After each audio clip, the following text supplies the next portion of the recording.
I never imagined that the world's most routine diplomatic assignment would turn into a battle that spanned the edge of our solar system.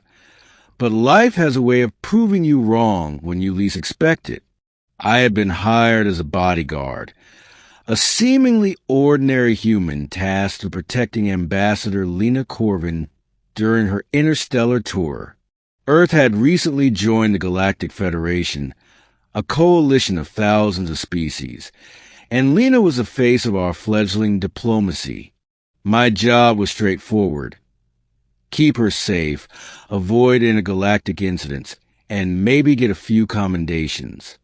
I didn't sign up for war. The mission began smoothly enough. Lena was to attend a ceremonial summit aboard the orbital station Ecliptica, a massive structure that floated in synchronous orbit above Jupiter. It was a breathtaking sight. The station's translucent domes reflected Jupiter's swirling storms, and the docking bays gleamed like metallic petals. I felt a strange thrill as our shuttle docked. The Federation had an elegance to it, a sophistication that spoke of millennia of interstellar cooperation. I escorted Lena through customs, our human forms drawing more than a few curious glances. While humans were still considered new in Federation circles, Lena had made a name for herself as a brilliant negotiator. Her calm demeanor and sharp intellect earned respect from aliens whose forms made even the bravest soldiers hesitate. And yet, as we reached the summit hall, a shiver ran down my spine. Something didn't feel right. It started as a faint hum beneath my boots, almost imperceptible. The ambient energy of the station was constant, but this pulsing vibration had a rhythm that suggested intent. My instincts screamed at me. I tightened my grip on the plasma sidearm at my hip, a Federation-issue weapon that emitted a concentrated energy pulse capable of incapacitating a humanoid of medium build in a single shot. Then, without warning, the lights in the hall flickered and dimmed. Alarms blared low-frequency tones that rattled the floor and made the air taste metallic. I spun to face Lena, who was frozen mid-step, her eyes wide with confusion. From the shadows of the summit hall, 3 figures emerged. They were unlike any species I had seen, with elongated limbs, chitinous armor, and translucent membranes over their heads that shimmered in shades of violet and green. They were Galactic Agents, but not Federation-sanctioned ones. Rogue operatives by the look of them, with identification holograms burned out and weapons trained on Lena. Ambassador Corvin, one of them hissed in perfect galactic common, "You will come with us. Resistance is inadvisable."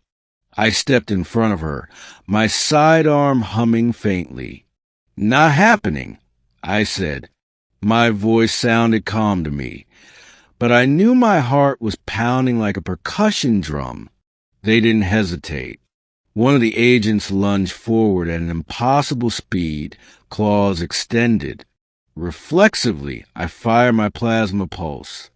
The shot hit the agent squarely in the chest, sending it sprawling across the hall in a burst of sparks and disintegrating armor. The other 2 agents reacted instantly, weaving through the hall with a grace that made human combat look clumsy. I dove to the side, pulling Lena down behind the ornate railing that circled the summit chamber. The air was filled with the smell of ozone and the sharp tang of ionized plasma. Lena's eyes were wide, but she didn't scream. She never panicked, even now. "Arish," she said calmly, using my first name, which surprised me. "They want me. Why?" I didn't have time to answer. One of the remaining agents hurled itself at me, its limbs moving too fast for the eye to follow.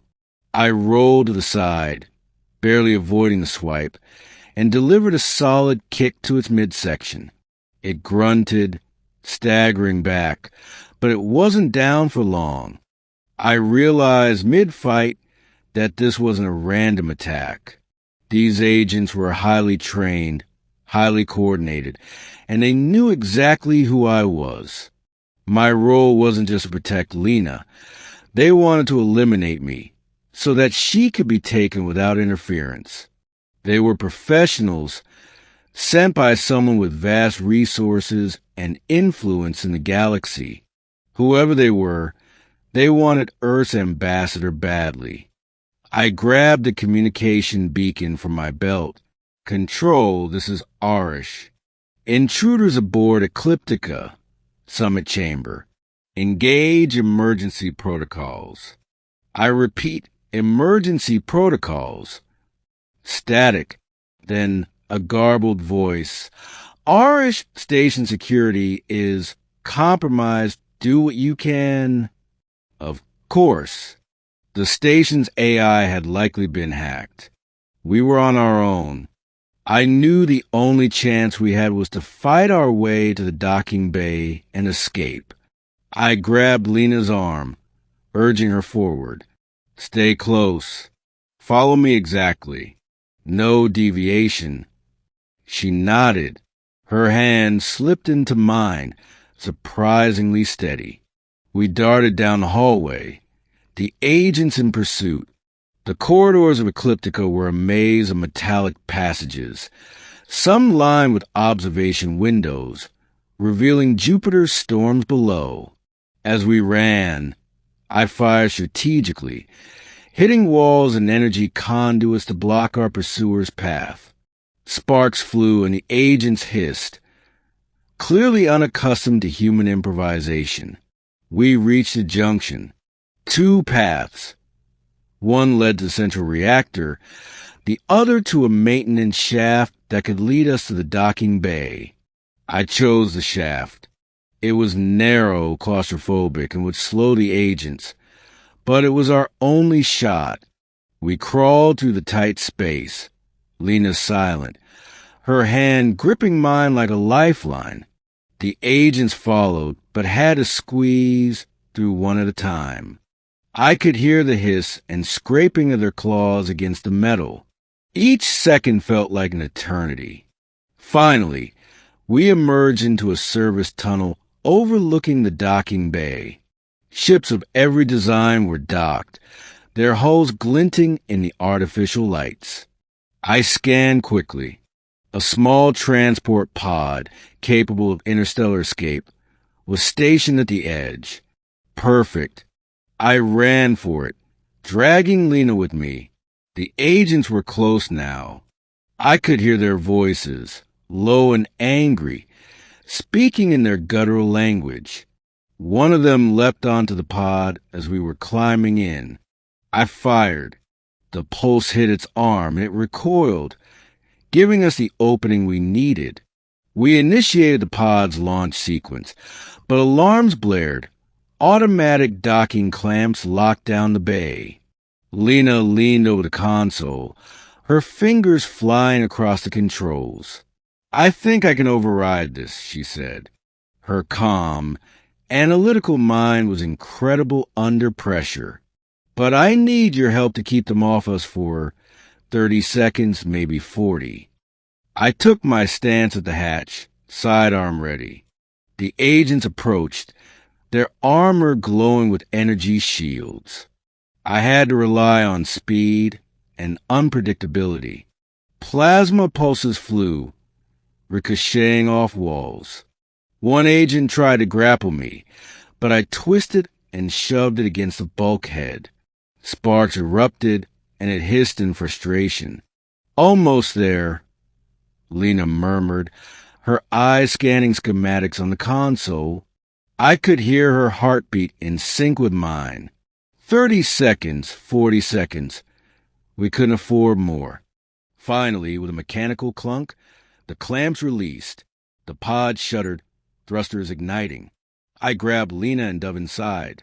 We sealed the hatch just as the agent slammed against it. The pod's engines roared, and we shot into space. I let out a breath I didn't realize I had been holding. Lena sank into the seat beside me, her expression still composed. "Impressive," she said. "I knew Earth didn't hire just anyone to protect me."